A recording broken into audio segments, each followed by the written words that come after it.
Welcome to class, everyone. I'm your resident soil scientist, and today we're jumping right into an explainer that is going to completely flip how you treat your garden. We are officially moving away from farming dead dirt, and instead, we're building a thriving, living ecosystem. If you're a new gardener, the absolute most important lesson you can learn is that the secret to a huge harvest isn't about what you plant, it's about what you plant it in. So grab your notebooks because we're about to change your gardening game forever. If your garden relies on fertilizer, your soil sucks. Yeah, I know, it's a little blunt, right? But honestly, as a soil scientist, I can tell you it's totally true. If your garden relies on synthetic fertilizer, your soil is starving. For decades, we've been taught to just feed the plant while completely ignoring the soil right below it.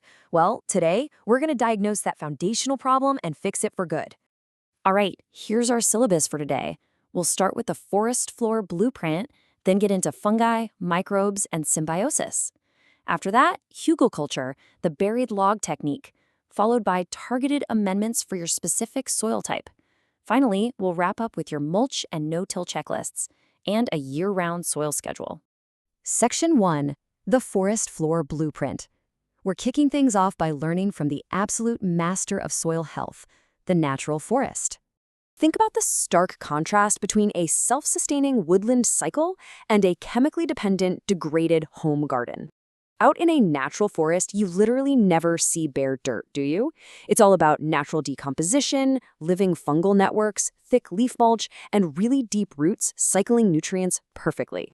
But flip over to a typical garden, and what do we see? A heavy reliance on synthetic NPK chemicals, bare dirt getting easily washed away by rain and wind, and a lifeless, compacted structure. Our whole mission here is to just copy those forest processes so you can grow way healthier plants. Moving on to Section 2, fungi, microbes, and plant symbiosis. Let's see how all of this builds into an absolutely fascinating, microscopic underground alliance. Okay, here's your homework for the day. Understand exudates. Basically, these are sugary little cakes and cookies that plant roots purposely release to feed microscopic fungi and bacteria. And in exchange for those sweets, the microbes unlock essential trapped nutrients like phosphorus and calcium and hand-deliver them right back to the roots. It's the ultimate symbiotic relationship. Your plants are literally ordering takeout, and the fungi are the delivery drivers. How cool is that?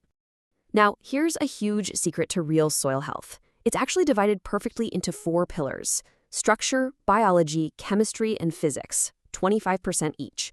That means dumping chemical fertilizer on your garden, which only treats a tiny fraction of that chemistry slice, is totally useless if your structure and biology are messed up.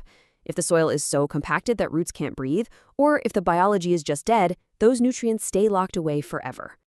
Which brings us to a really crucial point: rototilling. It's exactly like taking a bulldozer to the microscopic lakes and rivers your fungi just spent months building.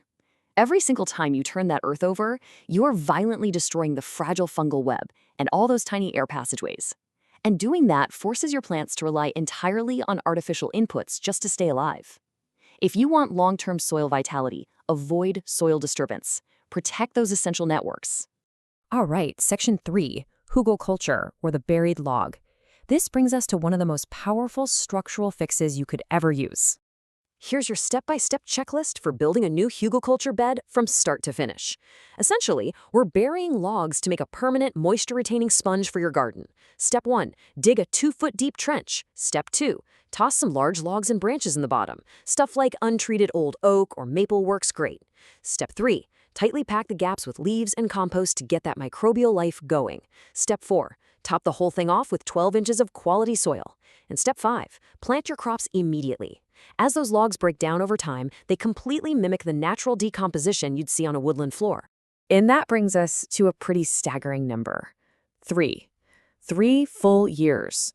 Once it's fully established, a properly built hugelkultur bed can thrive and pump out massive harvests for 3 whole years without a single drop of manual watering. Seriously, no way, right? But it's true. The rotting wood underneath naturally holds onto rainwater like a giant sponge, slowly releasing it right when your plants need it during those hot summer droughts. Section 4, targeted amendments for soil types. Next up, we're going to talk about permanently fixing the physics and chemistry of whatever specific soil you're working with. Consider this your ultimate soil cheat sheet. Notice how we're matching specific organic amendments to very specific soil problems. Got heavy clay soil? You want gypsum. It flocculates, or basically clumps together, those flat clay particles, so your roots actually get some much-needed airspace. On the flip side, if you have sandy soil that drains way too fast, green sand adds fine particles to naturally trap and hold moisture. And for pretty much all soil types, biochar acts like a microscopic microbial sponge, while azomite delivers over 70 volcanic trace minerals. Let's break those secret amendments down just a little bit more. Biochar gives you a massive amount of surface area, creating this incredibly secure, safe habitat for your microbes. Gypsum adds crucial calcium, but without throwing your soil's overall pH out of whack. Green sand comes from ancient ocean deposits and slow releases trace minerals for years. Azomite is volcanic ash packed with ultra-trace elements like selenium and boron that regular store-bought fertilizers completely ignore. And then worm castings. That's essentially earthworm manure, and it delivers intense, active biology and humic acid to just absolutely supercharge plant root development. Moving into Section 5, mulch and no-till checklists. Now that we've got the science down, let's talk about applying it with some super low-maintenance methods. Here is your go-to checklist for starting and maintaining a no-till bed. It proves that real soil vitality builds from the top down. Number 1, never, ever remove your existing natural mulch. Number 2, top dress the bed with 1 inch of compost every single year. Number 3, plant your seedlings straight into that compost layer. And number 4, when the season's over, leave the old plant roots right there in the ground to rot. Don't pull them. The worms are going to come up, feed on that decaying matter, and pull it right back down, basically tilling the soil for you naturally. For this part of our interactive tutorial, let's map out your garden layout to figure out exactly where to put your materials for maximum impact. Drop a thick layer of wood chips on your pathways. That strongly encourages fungal dominance. For your vegetable beds, give them that 1-inch top layer of sifted compost. Got heavy feeders like squash? Dig deep trenches right nearby and fill them with kitchen scraps. Cover your perennials with cardboard and autumn leaves. And if you've got any barren zones, plant cover crops like daikon radishes to effortlessly punch through and break up that compacted soil. And that brings us to Section 6, your year-round soil schedule. Let's map out exactly how to keep this biological engine humming all year long. Okay, here's your yearly schedule. In the spring, you're going to apply your biochar, green sand, and azomite before you plant anything.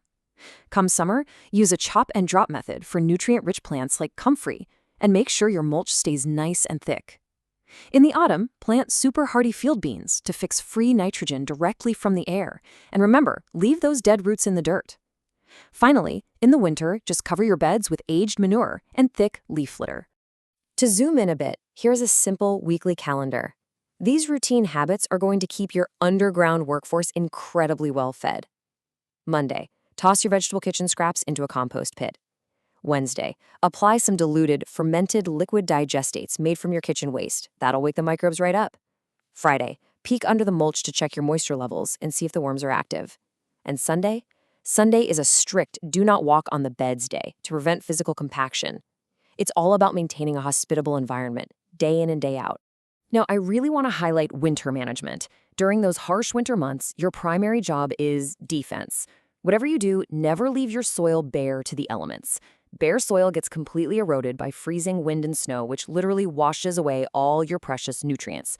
You've got to protect those vital microbe populations with a thick blanket, aged manure, leaves, or a living cover crop. Think of it like putting a winter coat on your garden. Treat it just like a natural forest floor, which is always securely covered and insulated. So, as we wrap up today's explainer, I've got to ask, are you going to keep farming dead dirt, or are you ready to let the forest build a thriving, living ecosystem for you? You now have the science, you've got the biological tools, and you have actionable schedules to ditch those expensive chemicals for good. Let nature do the heavy lifting, guys. Class dismissed, and happy gardening.